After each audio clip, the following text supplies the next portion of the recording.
রাধে রাধে গোপু সোনার আপনারা দর্শন করে নিন।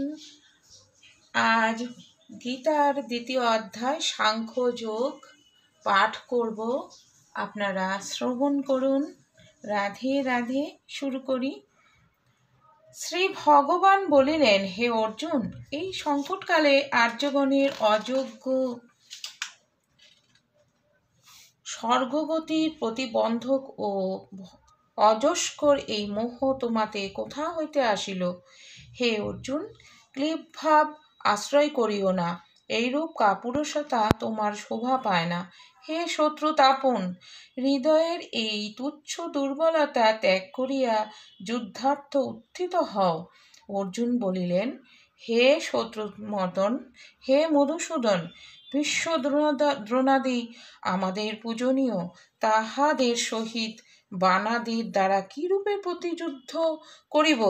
মহানুভব গুরুজনাদিগকে বধ না করিয়া ইহজগতে ভিক্ষান্ন গ্রহণ করিলেও আমার কল্যাণ হইবে, কিন্তু তাহাদিগকে বধ করিলে ইহলোকেই শোণিত সিক্ত ধনসম্পদ ও কাম্য বস্তুরূপ ভোগ্য বিষয় সকল ভোগ করিতে হইবে। এই যুদ্ধে যদি আমরা জয়লাভ করি অথবা ইহারা আমাদিগকে পরাজিত করেন, এই উভয়ের মধ্যে কোনটি আমাদের পক্ষে শ্রেয়স্কর তাহা বুঝিতে পারিতেছি না। যাহাদিগকে বধ করিয়া আমরা বাঁচিয়া থাকিতে ইচ্ছা করি না, সেই ধৃতরাষ্ট্র পক্ষীয়গণই আমাদের সম্মুখে অবস্থিত রহিয়াছেন। ইহাদিগকে বধ করিয়া কি প্রকারে জীবন ধারণ করিব? এইরূপ দীনতা দোষে আমার শৌর্য তেজাদিযুক্ত স্বভাব অভিভূত ও আমার চিত্ত স্বধর্ম বিষয়ে বিমূঢ় হইয়াছে। আমি আপনার নিকট প্রার্থনা করিতেছি, আমার পক্ষে যাহা মঙ্গলকর তাহা নিশ্চয় পূর্বক বলুন। আমি আপনার শিষ্য, আমি আপনার শরণাগত, আমাকে উপদেশ দিন। পৃথিবীতে শত্রুশূন্য সমৃদ্ধ রাজ্য এবং স্বর্গের আধিপত্য পাইলেও আমার ইন্দ্রিয়বর্গের সন্তাপক শোক নিবারণ করিতে পারে এমন কোনো উপায় দেখিতেছি না।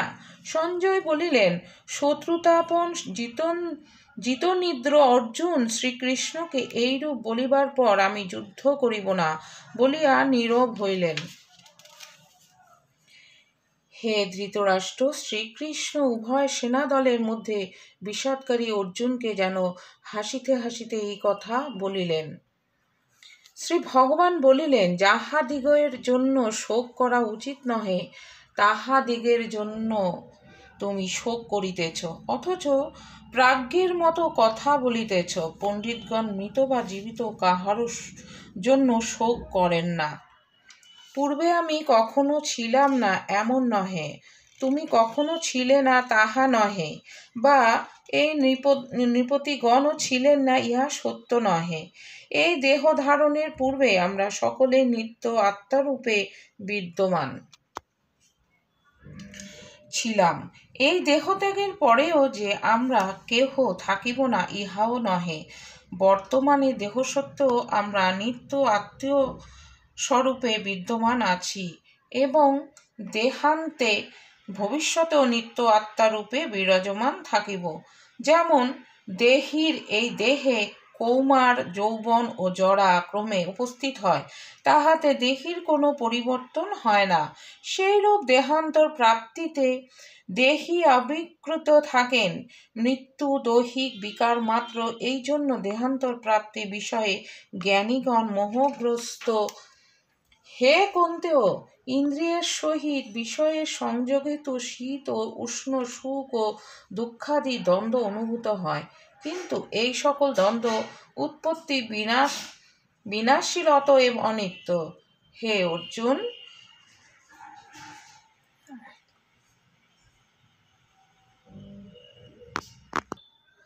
হর্ষ ও বিষাদ শূন্য হইয়া অপ্রতিকার পূর্বক এই সকল সহ্য করো।